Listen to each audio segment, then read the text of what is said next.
Hello everyone, कैसे हैं आप सभी लोग। स्वागत है एक और नए लेक्चर में। यह lecture class 10th Bihar board examination के पॉइंट ऑफ व्यू से बहुत ही इम्पोर्टेंट लेक्चर है। जिनको नहीं पता उनके लिए उनको बता दें कि हम बिहार बोर्ड के महत्वपूर्ण ऑब्जेक्टिव के साइंस सेक्शन के महत्वपूर्ण ऑब्जेक्टिव सेक्शन कर रहे हैं। उसका आज लेक्चर नंबर 4 है। ठीक है, आज लेक्चर नंबर 4 है। इसमें मेनली हम वही प्रश्न डिस्कस करते हैं जिसकी संभावना बिहार बोर्ड एग्जामिनेशन में आने की सबसे अधिक होती है। यह सबसे अधिक रिपीटेड क्वेश्चंस हैं, उन्हीं का हम यहाँ पे डिस्कस करते हैं। ठीक है, तो जिन भी विद्यार्थी को अपने बोर्ड में अच्छे से अच्छे मार्क्स लाना है उनके लिए एक ही सजेशन है कि कृपया इस वीडियो को नहीं, मेरे जो भी सीरीज़ के वीडियो आप देख रहे हैं कृपया अंत तक देखें, क्योंकि किसी को नहीं पता है कि इनमें से कौन सा प्रश्न आपके बोर्ड एग्जामिनेशन में आने वाले हैं। ठीक है, किसी को भी नहीं पता है। ठीक है, लेकिन आएंगे किन्हीं प्रश्नों में से, लेकिन कौन सा आएगा यह किसी को नहीं पता। इसलिए आप लोगों से निवेदन है कि कृपया पूरी वीडियो को देखें, और इसमें हम एक्सप्लेनेशन भी दे देते हैं। यह एक प्रकार का रिवीजन वीडियो भी कह सकते हैं इसको। इसमें हम ऑब्जेक्टिव प्रश्न के द्वारा इम्पोर्टेंट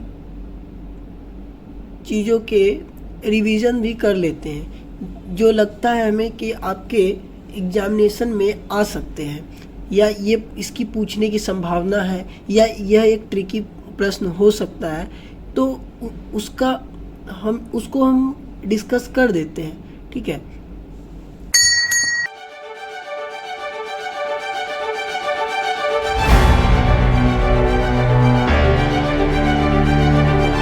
तत्वों का आवर्तीय वर्गीकरण। तत्व को हम लोग इंग्लिश में एलिमेंट कहते हैं। ठीक है, और आवर्त को इंग्लिश में पेरियोडिक कहते हैं। ठीक है, और इसको हम इंग्लिश में ऐसे भी कह सकते हैं, वर्गीकरण को क्लासिफिकेशन कहते हैं।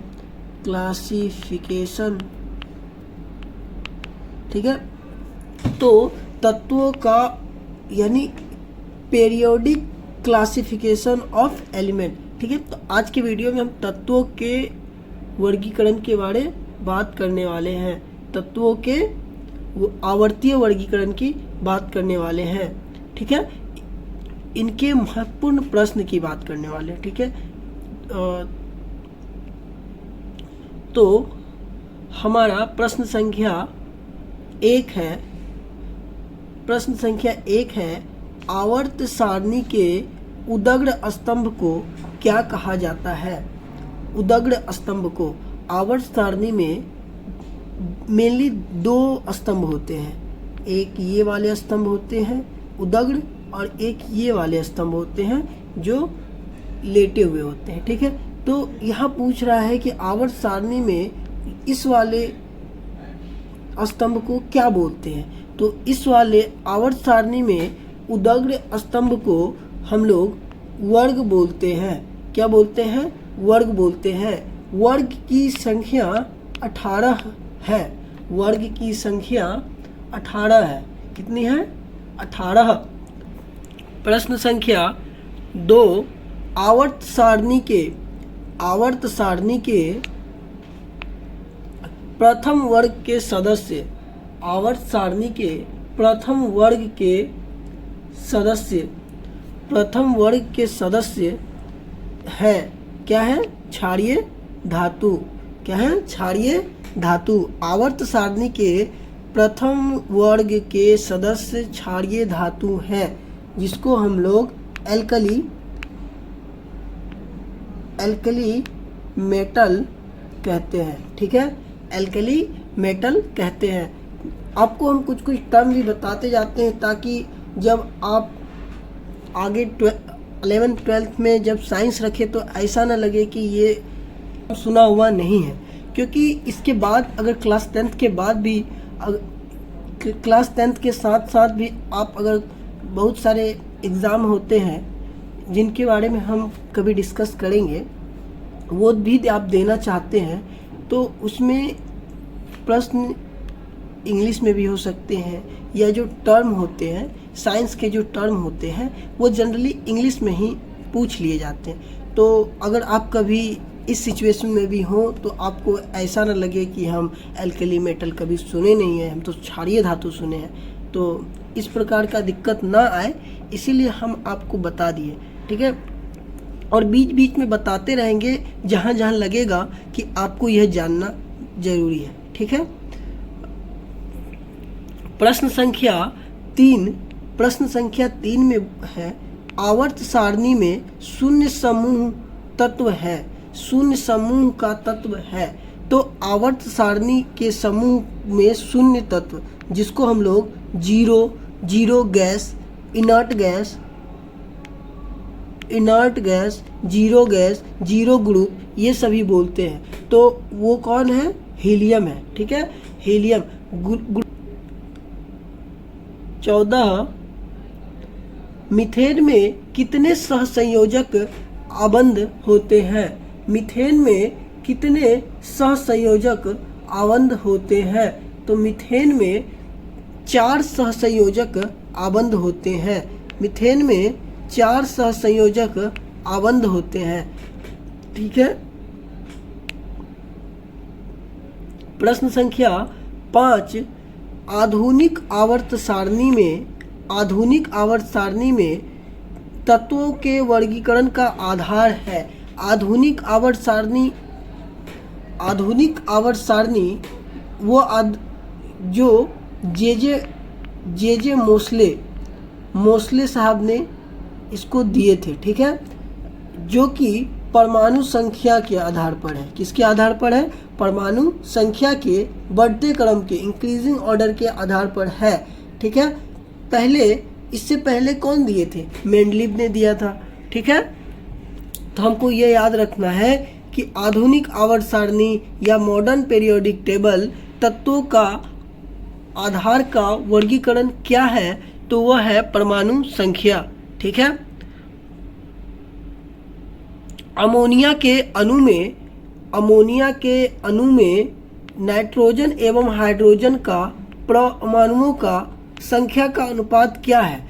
तो हम लोग सबसे पहले जान लेते हैं अमोनिया का रासायनिक सूत्र NH3 है, और NH3 में नाइट्रोजन का संख्या 1 है और हाइड्रोजन का संख्या 3 है।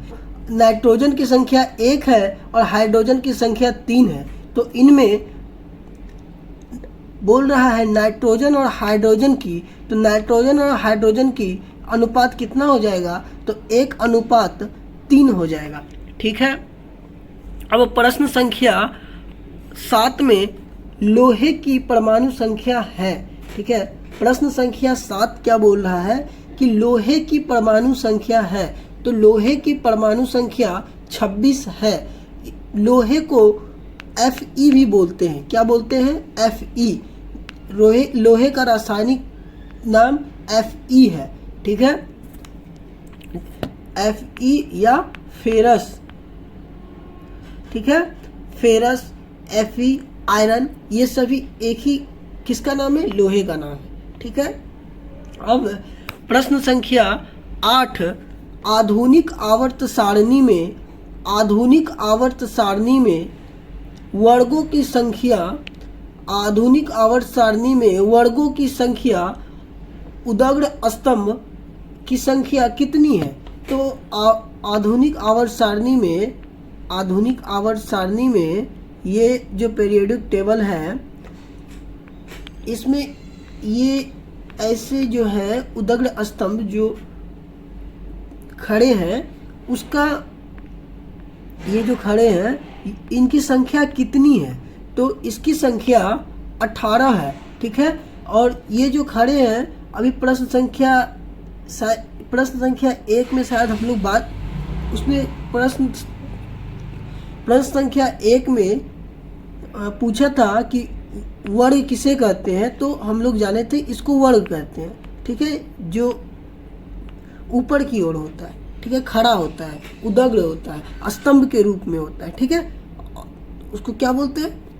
खड़ी स्तंभ को वर्ग कहते हैं। ठीक है, ठीक है। प्रश्न संख्या 18, प्रश्न संख्या 8 का आंसर 18 है कि आधुनिक आवर्त सारणी में वर्गों की संख्या 18 है। ठीक है, अब प्रश्न संख्या 9, प्रश्न संख्या 9 में ओजोन के एक अणु में ऑक्सीजन के परमाणुओं की संख्या होती है। ओजोन के एक अणु में ऑक्सीजन के परमाणुओं की संख्या होती है। ओजोन के एक अणु में, ओजोन के एक अणु में, तो हम लोग जानते हैं कि ओजोन का रासायनिक सूत्र O3 होता है, यानी वह ऑक्सीजन के 3 पार्ट से मिलके बना होता है, O+O+O। ठीक है, तो 3 ऑक्सीजन मिलके एक ओजोन का निर्माण होता है। इसका मतलब क्या है कि प्रश्न आंसर नंबर सी सही है। ठीक है, अब प्रश्न संख्या 10, आवर्त सारणी में कितने आवर्त क्षैतिज पंक्तियां हैं? क्षैतिज पंक्तियां किसको बोलते हैं? इसको बोलते हैं क्षैतिज पंक्तियां। ठीक है, इसको बोलते हैं उदग्र स्तंभ और इसको बोलते हैं क्षैतिज। ठीक है, पीरियोडिक टेबल इसी तरह के होते हैं। ठीक है, तो कितने होते हैं? 7। क्षैतिज पंक्तियां कितने होते हैं? तो 7 होते हैं। ठीक है, प्रश्न संख्या 11, प्रश्न संख्या 11, हीलियम कैसा तत्व है? तो इससे पहले भी एक प्रश्न आया था कि जीरो समूह का, किसका? अक्रिय समूह या जीरो समूह का तत्व कौन है? तो यहाँ है कि हीलियम कैसा तत्व है, तो हीलियम अक्रिय तत्व है। हीलियम क्या है? अक्रिय तत्व है। यह क्या करता है? रिएक्शन नहीं करता है। ठीक है, आवर्त सारणी में कितने आवर्त है? आवर्त सारणी में कितने आवर्त है? तो हम लोग जाने थे कि जो आवर्त सारणी में ये वर्टिकल लाइन है, जो उदग्र स्तंभ है, उसको हम लोग वर्ग बोलते हैं, और जो ऐसे लेटा हुआ है उसको हम लोग क्षैतिज को क्या बोलते हैं? उसको आवर्त बोलते हैं। तो आवर्त सारणी में आवर्त कितने हैं? तो 7 आवर्त है। ठीक है, आवर्त सारणी में 7 आवर्त है। प्रश्न संख्या 13, त्रिक का नियम निम्नलिखित में किसके द्वारा प्रतिपादित किया गया? तो त्रिक का नियम, त्रिक का नियम क्या नाम है? त्रिक का नियम डोबेराइनर द्वारा, डोबेराइनर का त्रिक आपको कैसे याद रखना है? डोबेराइनर का त्रिक और न्यूलैंड्स का अष्टक, ठीक है, इसी तरह आपको याद रखना है। डोबेराइनर का अष्टक और डोबेराइनर का त्रिक और न्यूलैंड्स का अष्टक। ठीक है, अब प्रश्न संख्या 14, अष्टक का नियम, अष्टक का नियम किसके द्वारा प्रस्तुत किया गया? संख्या 14, अष्टक का नियम किसके द्वारा प्रस्तुत किया गया? तो अष्टक का नियम किसके द्वारा? न्यूलैंड्स के द्वारा। न्यूलैंड्स का अष्टक नियम, न्यूलैंड्स के द्वारा अष्टक नियम किसका? न्यूलैंड्स के द्वारा अष्टक नियम प्रस्तुत किया गया। ठीक है, प्रश्न संख्या 15, मेंडलीव के आवर्त सारणी के नियम के अनुसार तत्व के गुणधर्म इनमें से किनके आवर्तीय फलन थे? तो परमाणु द्रव्यमान के आवर्त फलन थे। ठीक है, आवर्ती फलन थे। अब प्रश्न संख्या 16, मेंडलीव ने, प्रश्न संख्या 16, मेंडलीव ने तत्व को कितने बढ़ते क्रम में वर्गीकृत किया? मेंडलीफ ने तत्वों को किसके बढ़ते क्रम में वर्गीकृत किया? तो परमाणु द्रव्यमान के, किसके? परमाणु द्रव्य। प्रश्न संख्या 17, आवर्त सारणी के किसी समूह विशेष में तत्व के विद्युत धनात्मक अभिलक्षण ऊपर से नीचे आने पर क्या हो जाता है? ऊपर से नीचे जब हम आएंगे तो उसकी विद्युत धनात्मकता बढ़ जाती है। ठीक है, ऊपर से नीचे आने पर किसी भी तत्व विशेष के समूह में ऊपर से जब नीचे हम आएंगे तो उसकी विद्युत धनात्मकता बढ़ जाती है। ठीक है, आवर्त सारणी के किसी आवर्त में बाएं से दाएं जाने पर तत्व की ऑक्साइड की अम्लता क्या होती है? तो तत्व की ऑक्साइड की अम्लता बढ़ जाती है। क्या होती है? बढ़ जाती है। ठीक है, प्रश्न संख्या 19, निम्नलिखित में सबसे अधिक अभिक्रियाशील हैलोजन कौन है? तो सबसे अधिक अभिक्रियाशील हैलोजन फ्लोरीन है। निम्नलिखित में सबसे अधिक अभिक्रियाशील हैलोजन फ्लोरीन है। ठीक है, प्रश्न संख्या 20, निम्नलिखित में कौन सबसे अधिक क्षारीय होगा? निम्नलिखित में कौन सबसे अधिक क्षारीय होगा? तो सोडियम ऑक्साइड जो है सबसे अधिक इन सभी में क्षारीय होगा। ठीक है, अब प्रश्न संख्या 21, आवर्त सारणी के समूह 1 के तत्व कहलाते हैं क्षार धातु। क्या कहलाते हैं? क्षार धातु। एल्कली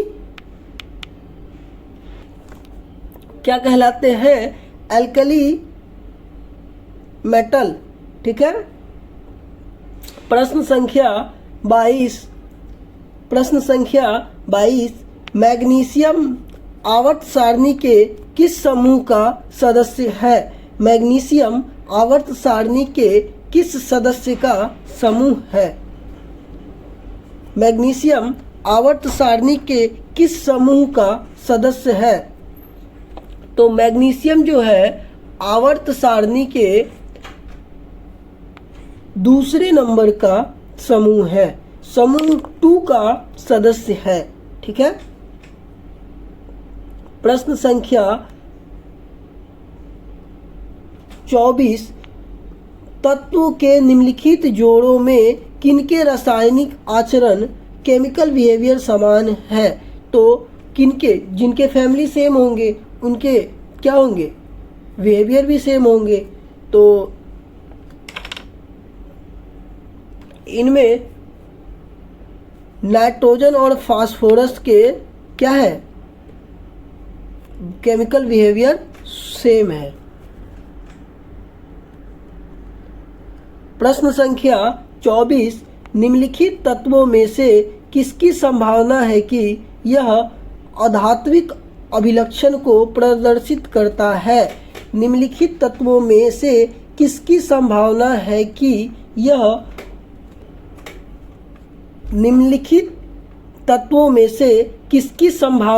कि यह अधात्विक अभिलक्षण को प्रदर्शित करता है? तो वह है ब्रोमीन। ठीक है,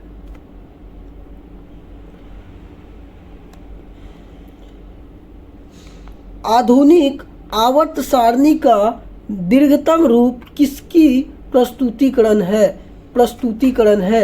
आधुनिक आवर्त सारणी का दीर्घतम रूप किसकी प्रस्तुतिकरण है? तो आधुनिक आवर्त सारणी किसकी प्रस्तुतिकरण है? मोजले साहब की। किसकी? मोजले की। किसकी? मोजले की। ठीक है, उनकी प्रस्तुतिकरण है जिसको हम लोग यूज़ करते हैं। लेकिन मॉडर्न पीरियोडिक टेबल यानी कि आधुनिक पीरियोडिक टेबल के फादर जो है वो मेंडलीव को ही माना जाता है।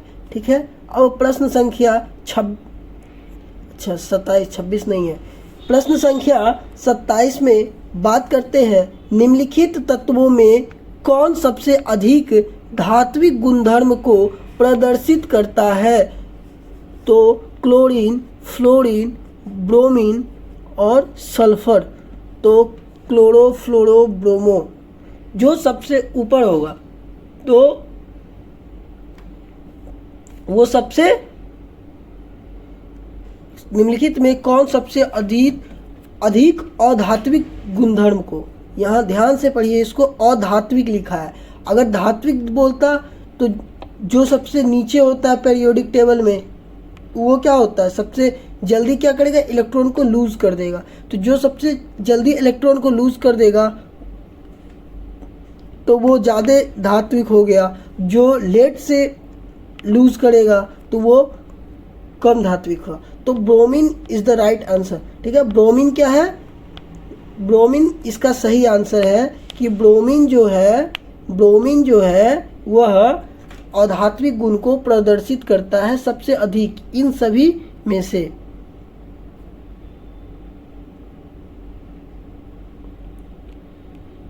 ठीक है, इसके कई रीज़न भी हैं जो आप जब डिटेल में पढ़ेंगे तो जान पाएंगे, एक वो भी आपको बता दिए। ठीक है, किसने कहा कि तत्वों के मूल गुणधर्म उनके परमाणु संख्याएं हैं न कि परमाणु द्रव्यमान? तो हमारे मोस्ले साहब जो थे, जे मोस्ले साहब, उन्होंने कहा, किसको कहा, जब मेंडलीव ने अपना पीरियोडिक टेबल दे दिया था तो उसके बाद उन्होंने फिर से एक नया पीरियोडिक टेबल बनाए और उसके बाद कहा कि तत्वों के मूल गुणधर्म क्या है, उनके परमाणु संख्या है न कि उसकी परमाणु द्रव्यमान। ठीक है, अब प्रश्न संख्या 30, आधुनिक आवर्त नियम के अनुसार तत्व का गुणधर्म, आधुनिक आवर्त नियम के अनुसार तत्व का गुणधर्म क्या है? परमाणु संख्या का आवर्त फलन, परमाणु संख्या का आवर्त फलन भी के अकॉर्डिंग क्या है, परमाणु संख्या का आवर्त फलन।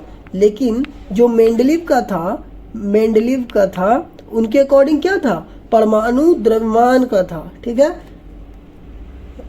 अब प्रश्न संख्या 31, आधुनिक आवर्त सारणी में बाईं से दाईं ओर जाने पर परमाणु साइज आकार क्या होता है? तो हम जब बाईं से दाईं की ओर जाते हैं तो परमाणु संख्या में क्या होता है, परमाणु की आकार में क्या होती है, वृद्धि होती है। क्या होती है, वृद्धि होती है। तो हम जब दाईं से बाईं ओर जाएंगे तो परमाणु के आकार में वृद्धि होगी, यानी कि बढ़ जाएगी। ठीक है, प्रश्न संख्या 32 की वुल्फगांग डोबेराइनर किस देश से संबंधित है? ठीक है, वुल्फगांग डोबेराइनर कौन है, जिन्होंने क्या दिया, त्रिक के नियम का प्रतिपादन किया, त्रिक के नियम का प्रतिपादन किया। ठीक है, मतलब त्रिक दिया, त्रिक के रूल दिए। ठीक है, तो किसने दिए, डोबेराइनर ने। ठीक है, वो कहाँ के थे, जर्मनी के। प्रश्न संख्या 33, मेंडलीव का जन्म कब हुआ था? तो मेंडलीव का जन्म 1834 ईस्वी को हुआ था। ठीक है, प्रश्न संख्या 33 हो चुका। 34, भारतीय संगीत प्रणाली में कितने सुर होते हैं? तो भारतीय संगीत प्रणाली में 8 सुर होते हैं और अष्टक के नियम में भी 8 टोन वाला रूल यूज किया गया था, जैसा कि भारतीय सुर प्रणाली में होता है, सा रे गा मा पा धा नी सा, वही। प्रश्न संख्या 35, जब मेंडलीव ने अपना कार्य आरंभ किया तब कितने तत्व ज्ञात थे? 35 में है कि जब मेंडलीव ने अपना कार्य आरंभ किया तब कितने तत्व ज्ञात थे। तो उस समय करीब क्या 63 तत्व ज्ञात थे। ठीक है। प्रश्न संख्या 36, आधुनिक आवर्त सारणी में परमाणु साइज से क्या पता चलता है। आधुनिक आवर्त सारणी में परमाणु के साइज से क्या पता चलता है। तो परमाणु की त्रिज्या पता चलती है। क्या पता चलती है? परमाणु की त्रिज्या। किसी भी तत्व की संयोजकता कैसे निर्धारित की जाती है। तो इलेक्ट्रॉन की संख्या से, प्रोटॉन की संख्या से, न्यूट्रॉन की संख्या से। तो किसी भी तत्व की संयोजकता इलेक्ट्रॉन की संख्या से निर्धारित की जाती है। ठीक है। तो और भी है जिसका हम बात कर ही लेते हैं लगे हाथ कि 1 पिकोमीटर कितने मीटर के बराबर होता है। 1 पिकोमीटर कितने मीटर के बराबर होता है। तो 1 पिकोमीटर जो है 10⁻⁻12 मीटर के बराबर होता है। यह भी एक इम्पोर्टेंट प्रश्न है। ठीक है। तो आज के वीडियो में इतना ही। जो लोग यहाँ तक जुड़े हैं समझ लीजिए कि उनके बोर्ड में मार्क्स आने की संभावना ऐसे ही बहुत अधिक हो गई, क्योंकि बहुत से बच्चे यहाँ तक नहीं पहुँच पाए होंगे। उनको लगा होगा क्या टाइम पास कर रहे हैं, अरे गेम खेल लेते हैं, ये कर लेते हैं, वो कर लेते हैं, घूम लेते हैं, फिर लेते हैं।